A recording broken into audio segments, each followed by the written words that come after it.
And we are now into the game. Welcome everybody here to FlyQuest versus Immortals Game 2. If you missed it, FlyQuest took Game 1 in a fairly close match, but Moon and Altec did beautifully. Coordination was solid. Immortals going to hope to get a little bit more out of their bot lane, but they are a good enough team to win as we get into picks and bans. Right. Fairly standard blue side, no Kha'Zix allowed for Dardoch, no surprise. And aside from the obvious of prioritizing your bottom lane picks, you can alleviate some of that pressure by denying things like the Shen that are going to be used probably around that bottom side of the map, because that is another factor. I wouldn't go so far as to say, oh, you need to ban Moon's Evelynn or anything, because you know, gank pressure is always a thing in the bottom lane, no matter what champion it's on. I don't feel like that one's a super high priority or anything, but especially since FlyQuest have just gone back to Shen over and over, and actually, they're showing right now that they have the highest priority on that champion as probably they any team. Nab him up again.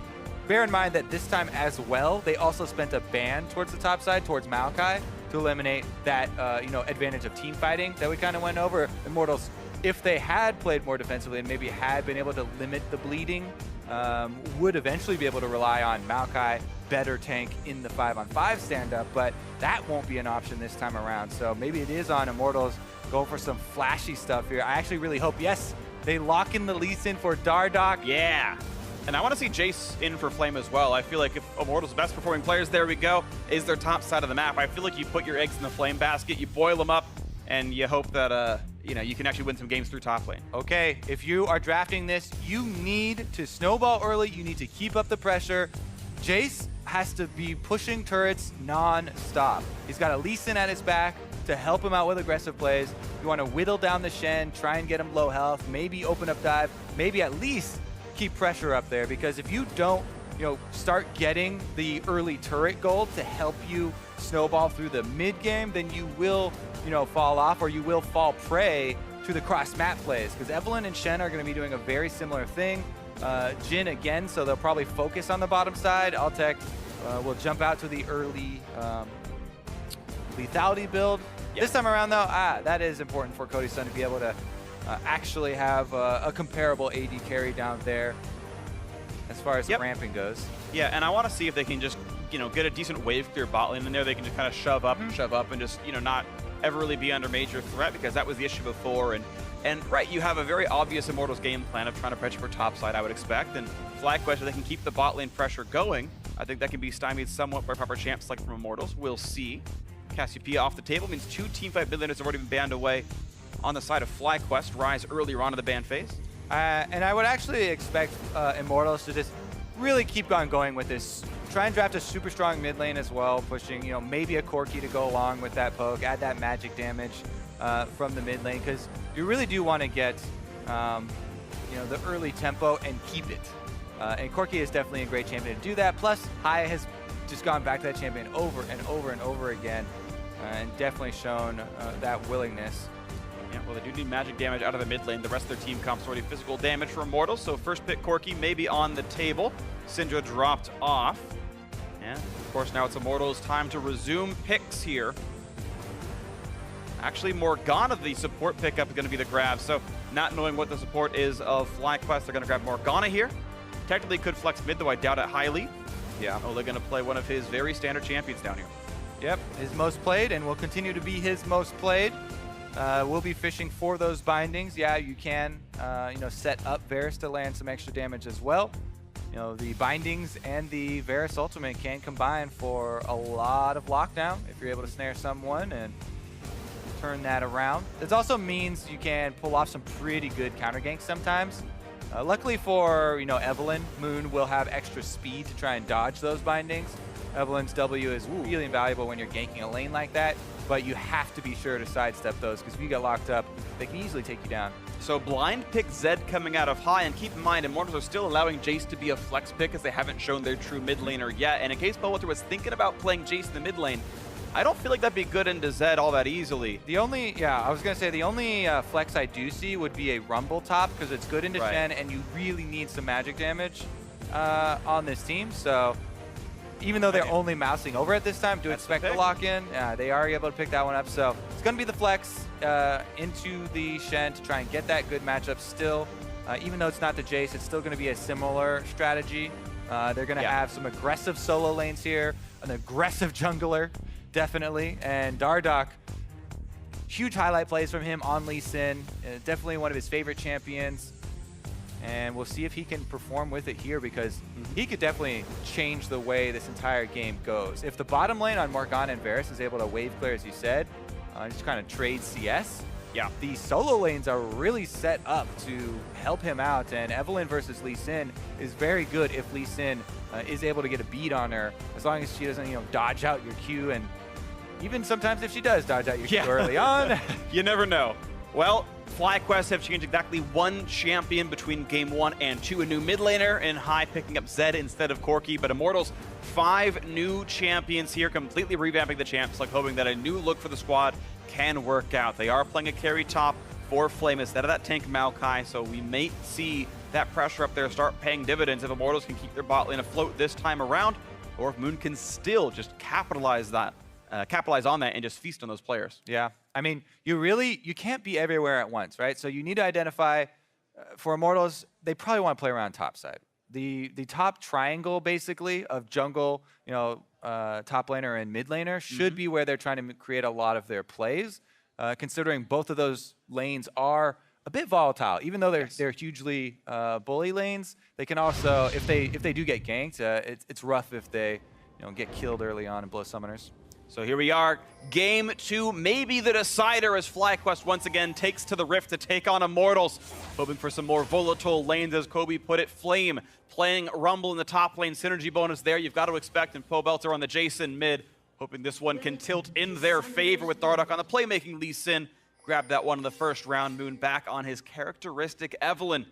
Finally found a win on it over in the first game of this series. Previously lost both his matches or games against Echo Fox, playing that champ despite playing well himself. And FlyQuest hoping to make it a 2-0. Yeah, I think this is a really intelligent invade here from Immortals, because the jungle is going to be a big part of it, and Dardoch wants this control.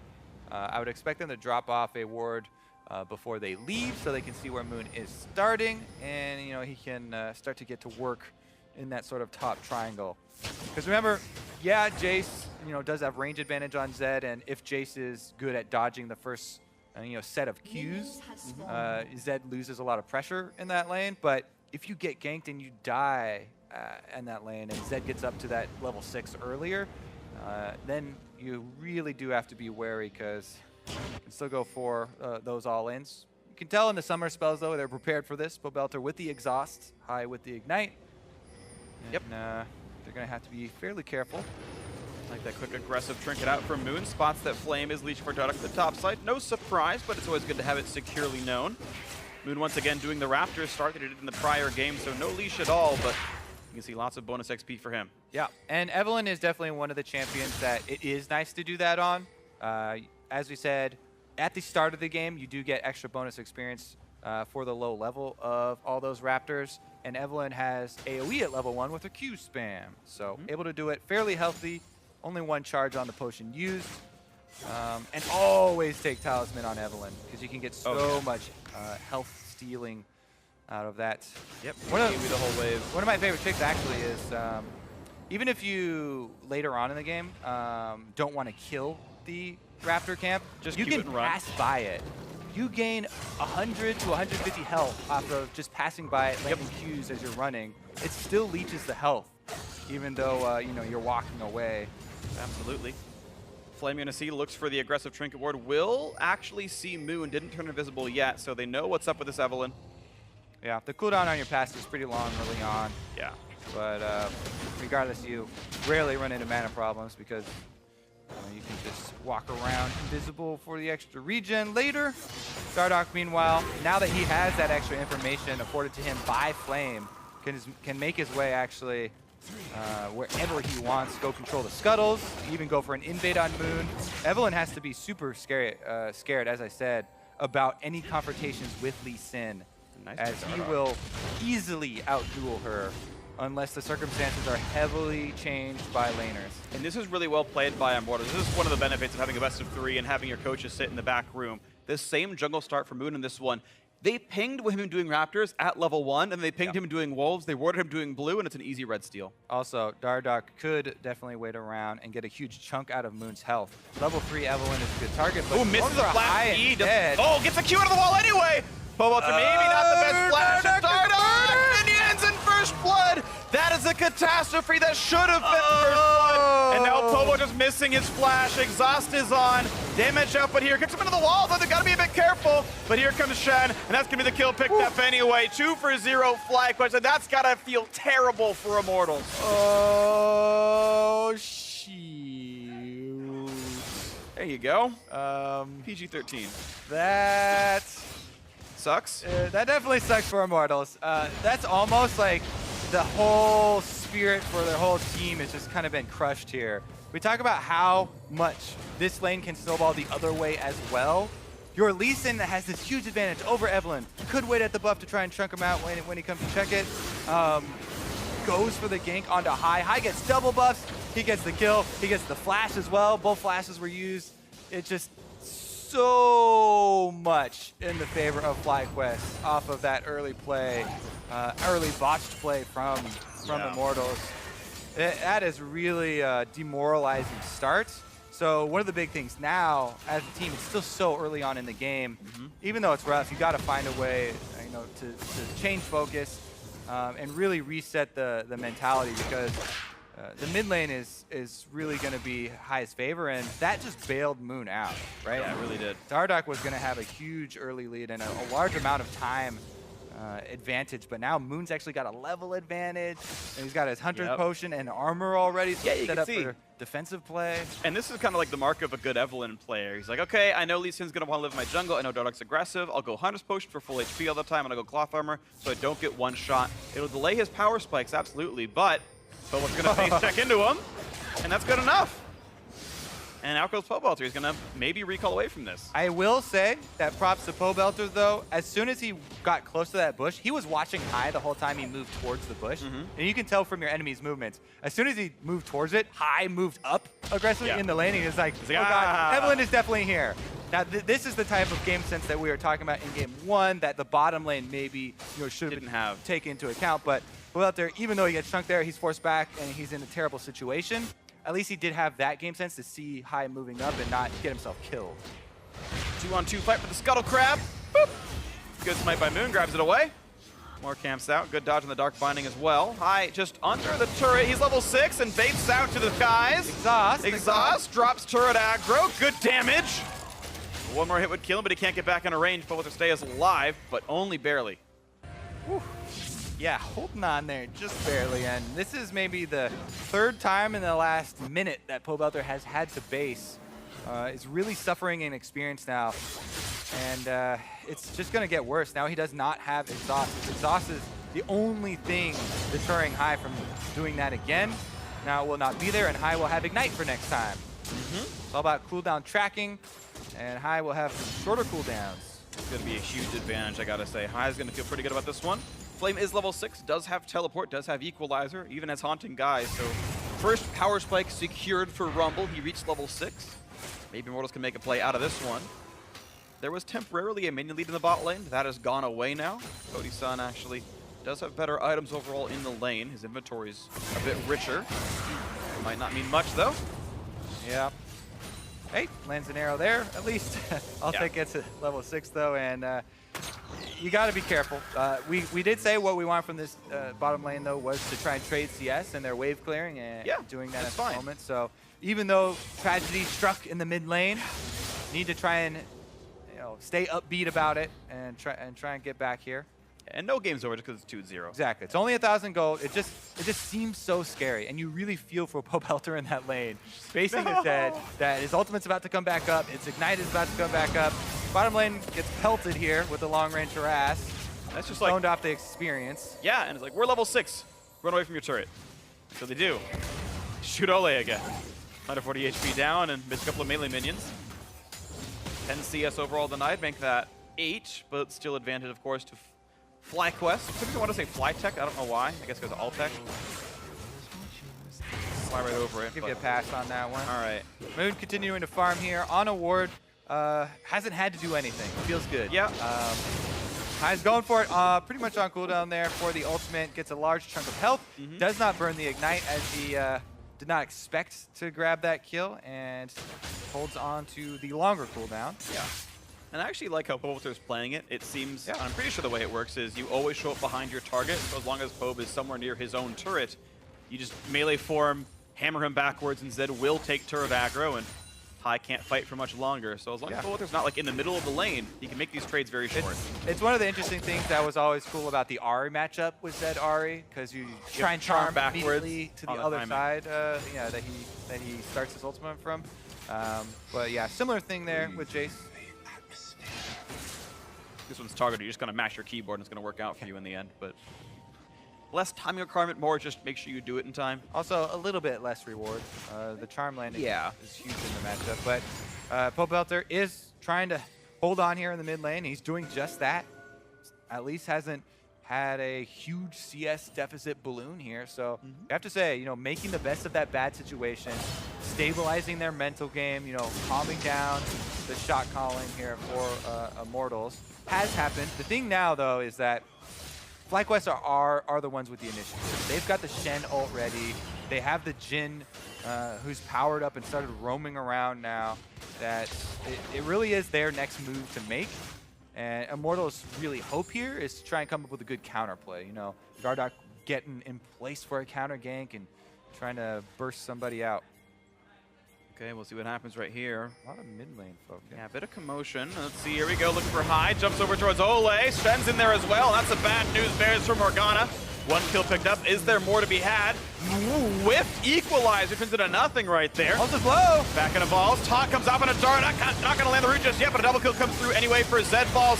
Does fall off. One picked up the Cody's son, but Pobolter is going to be chopped down to the side. 5-1 sudden to the scoreline. FlyQuest pick up a 3-1 fight. That is one of the cases where sometimes bringing too many people to a gank gives away your position, because there were no wards for FlyQuest on top side. 3 members top side might have been able to get the jump on High, but Olay coming up from the bottom side river over wards was just too juicy. That draws all of FlyQuest not only to Olay, but away from the rest of the threat from Immortals that's on the top side here. See, Olay comes up, they're like, oh, juicy target. We didn't jump on him, you know, free kill. That not only was a pretty free kill, but also drew them away from this threat that Immortals had set up on the other side. And that kind of allowed the advantage here for FlyQuest, as the bottom lane did arrive pretty quickly here, and Cody Sun made his way up, but Altec opens up on Jhin and is able to land that last one to secure the kill on Jace as well, and the lead does balloon that way. Look at that, 4-0-1 on High. The attention's all centered around him. He's done a pretty good job of navigating through it. Still gotta worry about that heartbreak of a first blood, or, you know, elation if you're FlyQuest, of course. But it's quickly slipping out of Immortals' hands, and this one, you can't blame the bot lane for it. Cody Sun is their only kill. This time it was Dardoch and Pobolter who just overstepped and got 2 for 0 to level 3. I mean, we can revel in this a little bit. High styling on Zed once again. Yeah. It's been years. They see Dardoch on the ward. Doesn't care about it. Doesn't matter. Goodbye. Poppy goes. And they get the assist because Karma added the shield speed. Gave him some move speed. There you go. Elimination, equal participant in that fight, deserves the share of wealth somewhat. But yeah, High is now too far ahead to matter. Again, the focus though, right? They call over Altec and Lemon Nation to just shove this advantage right down Immortals' throat. They grab another turret super quickly with it, and that's the way that they blow open these games. They just take a hold of that advantage lane and press it all the way home. High, just the classic stretch now. I'm just so used to him. Every time he gets solo kills in the mid lane, it's the just puts out his wings. It reminds me of the Inori Rengar. Oh, yeah. But he's got his own flavor here, the FlyQuest version of it for High.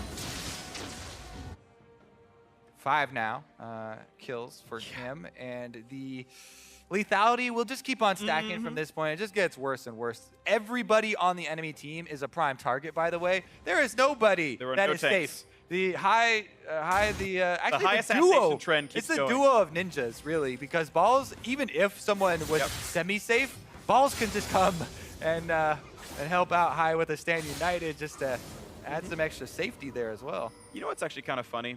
it's a team with 2 ninjas, and there's someone else that turns invisible. Yeah. Like, you feel like thematically invisibility be one of the other two, but nope. Moon, maybe the true ninja of this game, who knows. Either way, it's FlyQuest off to a great early lead. Cloud Drake, why not? All right, well. Little dangerous from Altec. Yeah. I mean, he got rooted anyway, but here comes the attack into the back line. High does not get away from the chains. Will it even matter, though? 4v2. Good shots. I mean, they're trying to fend him off from all sides. Yeah. Cody Sun and Ole firing at everyone. Ah, get away from me! They're all going to die. And somehow High steals both kills. I don't know how, but he got the kill credit. He gets the 7-0-1 scoreline. First turret still. That was a while ago, but at least Immortals knocked down top outer. That was Flame's prerogative. He was winning the lane for a while. Balls just kites away and says, yeah, no, they're diving me. I'm just going to back off here. Balls has been happy to take up the Shen, or when on the rare case that's banned out or picked away, he has opted for the other tanks as well. Maokai doing a little bit of his time as well. He just takes that small CS difference and then becomes such a big part of the team fights. Like another turret in the works. Ole's here. Misses the bind pretty hard, but takes a bit of damage and walks away. Look at that, 4 turrets to 1 now the score line. I mean, very close to a perfect game. Oh, Flame has something to say about it. Shen's gonna show up on all deck eliminations like, ooh, I wish I weren't here right now. My health bar's running pretty low. Shock blast, just barely flashed away. Oh. Electro Harpoon, number 2. Summoner heal comes in, and now he's slowed down, rooted in place, and it's gonna get a lot worse before it gets a lot better. High's running out the back line. Ole 1 hit away from Dead Moon, running for dear life. Flame does get a kill on Altec. That's something to be happy about. Still chasing in, can't get any more. Looks like 2-1 overall in favor of FlyQuest on that fight. Could have been worse, could have been better. True. True statement. Useful statement. I feel like you can say that about literally anything. Here we go. Can't be worse. Yeah. Sure, whatever. Here goes Flame, though. Does go for the flash follow on Lemon Nation. Lemon is zigzagging, avoids the harpoon, and gets turned around on Flame. As you said, though, charges Altec, and he's going to gank someone down with him with the ultimate there. And they at least do get that 1 kill, but that is about it that they get out of it here. Hey! Oh, ooh, opa. Back in. Hey! You're 1v3 High, but that's a little suicidal. You're not that good, High. That's a little suicidal. Quick chains come up for Cody's son. Once you're rooted, he wanted to outplay the 3-man. I know. There. That was reaching a little bit, but that was a blooper reel play right there. It's all right. He almost got his ultimate. What he was looking for there, by the way, is his ultimate, so you go untargetable, and then he was going to jump back, but gets hit with the quick ulti from Cody's son. Yeah. So some credit to Cody's son there. High. I like how we're giving High credit for dying for free. We're like, hey, he was looking for a good play. You know, I understand why he wanted to do it. That was a bit too much style. I'm sorry, Kobe. You know. You have to explain the thought process, freak. That's I know. I'm mostly giving you crap. It turned out the way it did. Cody's son, quick reflex on the R, was very important. He would have probably died if he hadn't done that. And now High, back on the map, looking for Mercurial Scimitar, I'm guessing. What this item's turned into, who knows? Maybe it's Hex Drinker and a Ruin King. Maybe it's Merc Treads and a Ruin King. It's something. Wow, walk right back it's going to be an Infernal Drake as well. Huge snowball here for FlyQuest. Things have gotten a little bit chaotic as the entire map is open a lot earlier than usual. Yeah, they just flashed open the map. It's 5 turret kills in 17 minutes. That's quicker than almost any game. And now when they go for this bright red Drake, 1,000 HP left, not even a chance. And Moon practices his Smite Secures and gets that no problem. Moon actually going for a tankier build, by the way, checking in. Iceborne Gauntlet picked up quickly to be an extra frontliner. He's not snowballing, so he's going to go for the utility style, which is interesting, but looks like it'll work for him. I mean, some extra armor, no problems here. You can build whatever you want, honestly. Every member of FlyQuest is incredibly rich. Well, looking for Flame, does not have a Zonia's completed, so one more shot will do it. Oh, it goes wide, but the Ignite is enough. High claims another piece for his collection. Wrong assassin, still Meanwhile, counts. Ball's in the side lanes, slowly working away at those minions. He's ready to come in at any moment. Immortals Shield with the chase might actually prompt that. Whoop. Not gonna commit though. Go to the red team. FlyQuest happy to get their 1 kill. Looks like they'll back out. The jungle on the top side of the map is cleared of monsters to kill. Bot side has a few things there, and looks like Moon's gonna go grab some more golden experience for himself. Is worth pointing out, really at all tiers of play, it's pretty vital to keep your jungle clear. It's a significant source of golden experience that Like, minions are going to be there and you can just show up and collect them, but until you kill the monsters, they won't respawn. You're just missing out on potential gold that your team could gain. It is actually a somewhat valuable objective. Just full clearing your jungle is worth like 2 kills. Honestly, Immortals here just looking to pick up scraps. Fight for the blue! And it's gonna go to Moon. Root's gonna land on Dardoch as well, and Agony's Embrace buys a few seconds, but... Buys a few seconds. I mean, maybe they can catch up to Dardoch, and it's not. They can't. They needed more than that. They needed thirds or fourths. Oh, dodged a shock blast and changed my mind. I don't want that 1v1. Whoa, goes in anyway. Tanks to the skies, but there's a Shen coming in as well. Pobelter. Nice taunt, and pop! Down he goes once again. No fair, 2v1. 0, 5, and 1. Classic ninjas cheating again. But see, here's the weird thing, though. The law of inverse ninja power says if there's more ninjas, they're weaker. And yet with 2, they won. It used to be they get -1 health for every other ninja in the game. Did you know it used to be -1 attack? Right, yeah, Way back even when? before, yeah. But alas, they took both of those out. And, did they actually? I didn't know that. They did. Okay. Yeah. That's fair. It's probably smart, too. Did you know if you're wearing sunglasses, you take 1 less damage from Fiona's pass? I think it was because they thought people would just rage if they died by 1 health, and they were like, that's a ridiculous flavor balance. That's it's not worth the gain. Dardoch jumps to a minion, turns on the spell vamp, and just runs away, licking his wounds. Bind on elimination. Ole gets the better of that one. Yeah. Pretty classic here, though. They have a huge gold lead to work with, so just go to your 1-3-1 with your dual ninjas flanking on each side of the map, and your invisible whatever Evelyn is roaming around trying to pick Shadow Demon in the middle, or Succubus, or I don't know. I feel he's like getting a rework eventually. Succubus sounds right. Yeah, like the right one. And look at him; he's actually flanking around.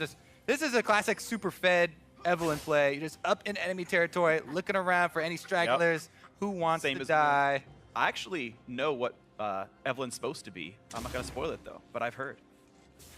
Inside right information. That's just cruel. Why? Yeah. It's like, I know something. Ooh, I know something you don't know. Good one, Freak. Yeah. I like thinking people dislike me. It's my new thing. You don't have to try.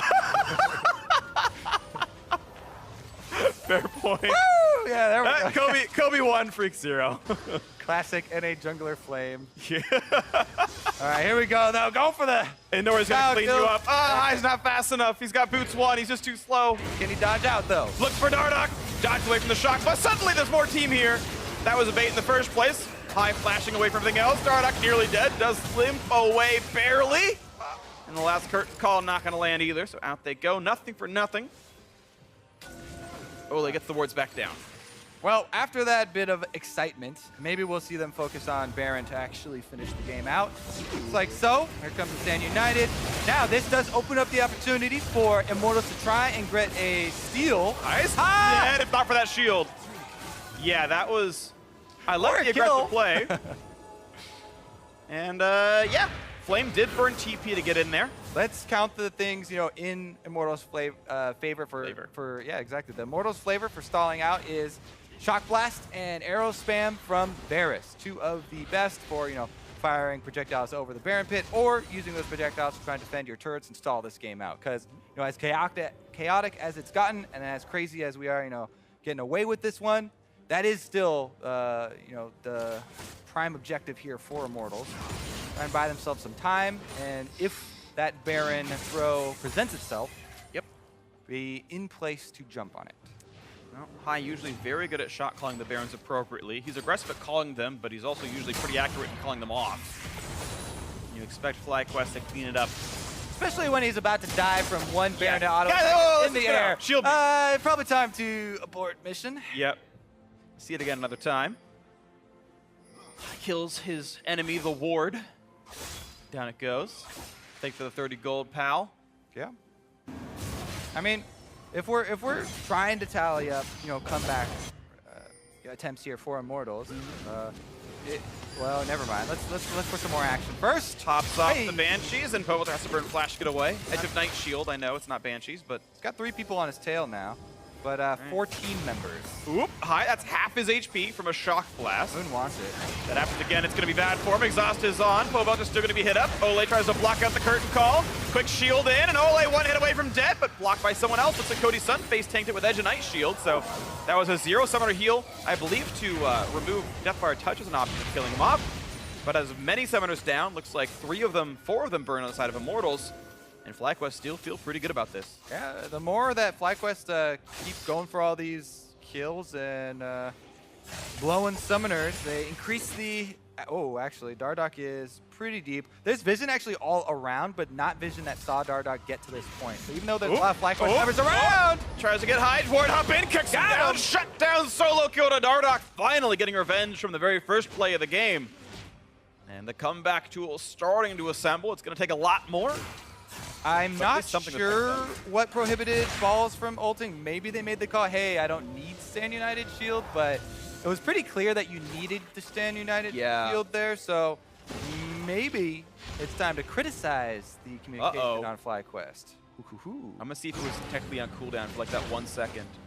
Now, let's get our facts straight first. No, pretty sure it was up. He was doing blue buff. Pretty sure it's all his fault. Important business being taken care of in the jungle. Yep. Balls was farming wolf and blue. Unlucky. Tisk, tisk, tisk. Yep. Up. High shot calling, clearly slacking.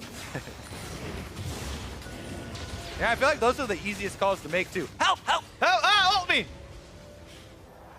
Oh well. Right. As they continue to stall out, and they have gone, for all these risky plays with their super high damage, squishy characters, start to get more and more gold back to this Immortals team. Immortals, as we said, do have a lot of long range damage. Yeah. And it's a non-tank team. Right? Yeah. That's the really important thing. Oh, not non-tank. Sorry. Immortals were a non-tank team. You're right about that. Sorry. FlyQuest, a lot of them are pretty squishy. There's only armor on 2 of the champions, so the heavy physical damage penetration can break through. Right now it's not going to. Ocean Drake picked up. The sustain's going to be nice for FlyQuest. Yeah. Let's see if they can pick someone off, because their siege is not the greatest, and the split push hasn't worked out, right? Balls has been toiling away in the side lanes, but there's the flank. There we go. Half HP flashes. Equalizer buys a lot of time, and Zonius is with the flame spitter facing. Balls drops down about 2/3. Taunt's not going to land. Dardoch gets the shield, and now he's taking up the curtain call. A few more seconds. They'll have a way back in, but look at those shields. Yeah, Balls shrugs off the rest of the damage, and they're going to be okay on this one. Defensive play here from Immortals is working out. Zonia's completed now, so Flame has another option, even though he did have to burn the flash. Some good damage dealt to FlyQuest as they're trying to exit. And Immortals are staying strong. Well, for how long? Here comes the big play, looking for Polter, dodging away, gets the Black Shield, buys a bit of time, but Exhaust is on, and that should be enough damage. One more shot, and here comes the chase in for High. Dardoch, nice top flash by Balls, secures that second kill. And now into the base they go. Immortals forced to run away, and yet again, this time with one of the Poke champions gone to the jungler dead, this could be a very easy Baron call for FlyQuest. Well, they are going to go try and take advantage. Balls still has half-life on the Shen. The important thing is that they have Ocean Drake, and they're regenerating here, because tanking up the Baron would be fairly dangerous. The other thing is that there's no ultimate available for Flame yet. Rumble cooldown is coming up soon-ish, but not soon enough for the Baron contest. Yeah, no real shot at this one. Maybe Cody Sun can look for the snipe, and there's always that chance that he does it right. Ward is there, charges it up, they're gonna wait it out. They stop DPS, smart. Let him throw the piercing arrow, now burst it down. Really crisp, and it was a late smite, but it's good enough because there's no damage coming back through. That's as well as it could have been done by FlyQuest. Immortals did what they could, but no kills at the end. All right, so attempt number 2 on the engagement in mid lane. They still have plenty available here as the Exhaust is used there to chase down Belter. And High's ultimate right back off cooldown. Able to keep up the chase here, take down the jungler. That's so huge when you go for these, as there was no Smite Steal available for Immortals. And as you said, they would have to rely on that arrow snipe being pretty lucky. Turn for Ole to die. Quick silver sash use. Gets away from the dark bonding. Now the snipes into Cody Sun. Flashes still takes all the shots. Could have hit one a little bit earlier and dodged away, but still he's forced into the fight, and that means Mid Inhibitor is the target. Pobelter gonna drop down. High caught again. Stand United this time does come off, and I will survive. Moon not gonna take that one. I don't think Dardoch will. That's the Inhibitor turret. The Inhibitor itself gonna fall right afterwards, and 5v4 gonna be probably a quick reset for FlyQuest, and they'll get more right after. Whew. Okay, Inhibitor down, Baron buff on. This should be the FlyQuest return to their split. top and bottom. And as long as Balls gets out, yeah, no problem. No, not worth dying over red buff, though. They should be able to run this one up past the side lanes here. Altec already getting in there to usher the minions along. Triple dragons, plus giant gold lead, plus Baron buff rolling through. Good incremental gold leads, good incremental plays. Okay, 2 picks. Okay, this is a 99% Baron secure. Let's go for it. And they played it right to make sure it happened. All right, we have Baron. All right, let's go up the mid lane. Great, really easy to grab the inhibitor. They got that. Okay, let's going for a hero play. Oh, they got to try. High in the backline, lots of damage. Has to jump back, and he will get out soon enough. 1 kill picked off. Coulter very low. Moon looking for the kill, and he does get it. Shields keep him safe. On top of that one, Alta looks for Dardak, rooted up by Cody's son, and High. Now on the front line, looking for the shot. Not going to land the snipe just yet, and Dardak will heal up, even though it's a 2 for 0. Oceanbreak going to regen them. Baron buff going to buff the minions. TP back in for Balls, and here comes a 5-man push to close the game out. This should be it. No Ole, no Pobelter. Curtain call could be just that for this game. Dardak tries to buy time in the front line. Not going to matter. Turret number 1 is gone. Turret number 2 going to be next on the menu. Somehow Immortals have to clear this one away. Declaws are not doing enough damage, but now the recalls, the respawns have come in. Nexus getting lower. The game going to be closed out. They're trying to fight for, but it's going to be the damage in for FlyQuest. 2-0, once again tying for second place. 5-1 to close out week 3.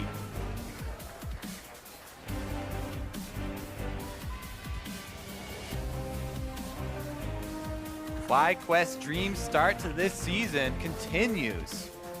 And they are on course to meet up with Cloud9, which will be an extremely exciting and Phoenix 1 confrontation. Yep. All 3 of those, other teams that are at the top of the standings with them will be their next opponents. Exciting times in the real test there of the top of the LCS. Meanwhile, Immortals still continuing to struggle a bit and patch up quite a few issues. Phoenix 1 into Cloud9. That's next week's matches here for FlyQuest. And those are very strong teams, of course. C9 undefeated in first place. Phoenix 1 only 1 match behind. It's definitely going to be the real test right here because those squads have had to play against the league's best. FlyQuest has been like, it's like he's playing Mortal Kombat. You just go up the ladder and you play a progressively harder opponent every single time. The 2-0 here, pretty solid over Immortals, who had an okay record. They had 2 match wins. It wasn't completely deplorable, but took care of business pretty well. They had a close game. They managed to snowball the way through. They had a game where they blasted open the early game and did very similar things.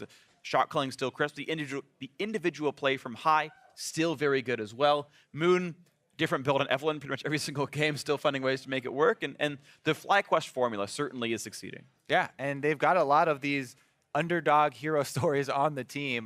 The returning veterans, that are old now, as well as Moon, who didn't have such a good time his first time around in the LCS and has completely changed history basically for himself here. It's actually just such a cool story, especially considering last time around, a lot of the flack that High would get would be small champion pool and lack of mechanics. Can't lane well. He had, previous to this game, probably should still remain true, the deepest champion pool, most diverse champion pool for any mid laner in the North American LCS. So Moon's still playing a ton of Evelyn, which is okay, right? Like, he's the only person playing this champion. You look at Eve's pro match history, it's just 4 Moon games. He wasn't really a factor in this game at all. No, this one wasn't much about him. Almost all about that early play in mid lane, where we talked about Lee Sin going for the play on High, and High gets flashes blown for his opponent, gets first blood, gets double buffs. Sweet. But the game was about High, then he started shot calling, let's get advantages in my lane, I'll break it through, and it worked out nicely. So, of course, congratulations to High and the rest of FlyQuest for the 2-0 win. But now, to get some thoughts on that win, let's